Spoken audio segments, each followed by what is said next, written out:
This channel does not promote any violent, harmful, or illegal activities. All content provided by this channel is meant for an educational purpose only. নিজেদের জমি দখলমুক্ত করতে গিয়ে বারবার বাধার মুখে শিয়ালদা ডিভিশনের ডিআরএম।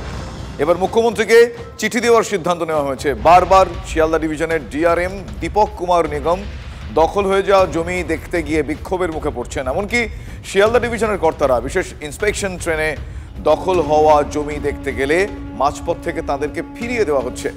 পূর্ব rail সূত্রে যে খবর পাওয়া যাচ্ছে তাহলে ইতিমধ্যেই বর্ধমান শাখায় বিস্তীর্ণ অংশে লাইনের দুপাশে ফেন্সিং করে দেওয়া হয়েছে। মূলত ট্রেনের গতিপথ বাড়াতে এবং দুধার দিয়ে আচমকা গাড়ি রেল লাইনে ঢুকে পড়তে, সেই ঢুকে পড়া আটকাতে এই ধরনের ফেন্সিং গোটা শিয়ালদা ডিভিশন জুড়েই রেলকর্তারা চাইছেন।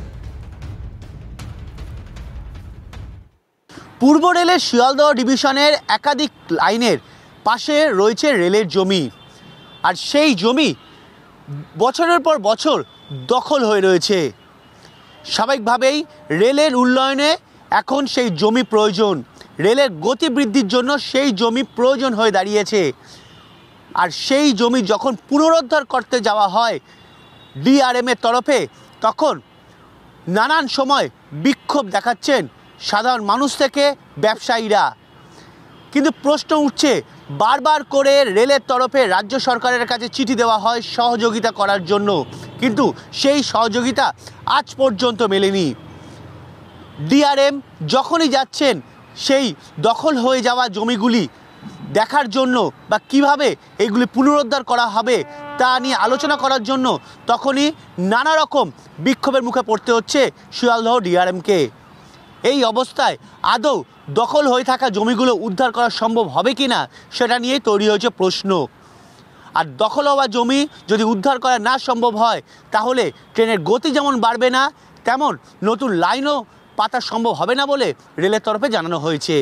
ক্যামেরায় বিনোদ সিংহের সঙ্গে সায়ন্ত ভট্টাচার্য, টিভি9 বাংলা, কলকাতা।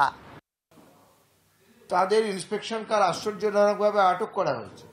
কারা আটকেছে? যাদের সিকিউরিটির জন্য এই স্টেপটা নেওয়া হয়েছিল। কারণ ওখানে বেশ কিছুদিন ধরে কিছু রানওভারের ঘটনা ঘটছিল, just because of encroachment and trespassing. To rein on the trespassing আমরা করি যে ওই গার্ডওয়াল দিই, তারপরে এটা অনেক জায়গায় চলছে। আমরা কনস্ট্যান্ট লোকাল অথরিটির টাচে আছি। সবসময় আমরা local authority, local police authority, স্থানীয় স্বেচ্ছাসেবী, তাদের নিয়ে আমরা বিভিন্ন অ্যাওয়ারনেস ক্যাম্পেইন করে কিছু লাভও হয়েছে। কিন্তু প্রবলেমটা আমরা মূলোৎপাট করতে চাই। এগুলো বেকারের কথা।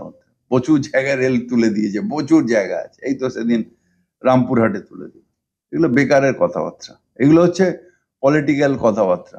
হ্যাঁ, গরিব মানুষকে আমরা সবসময় সমর্থন করি। আপনি এতদিন বসতে রাখলেন, রাতারাতি তাদের তুলে দেবেন, তারা শীতের মধ্যে যাবে কোথায়?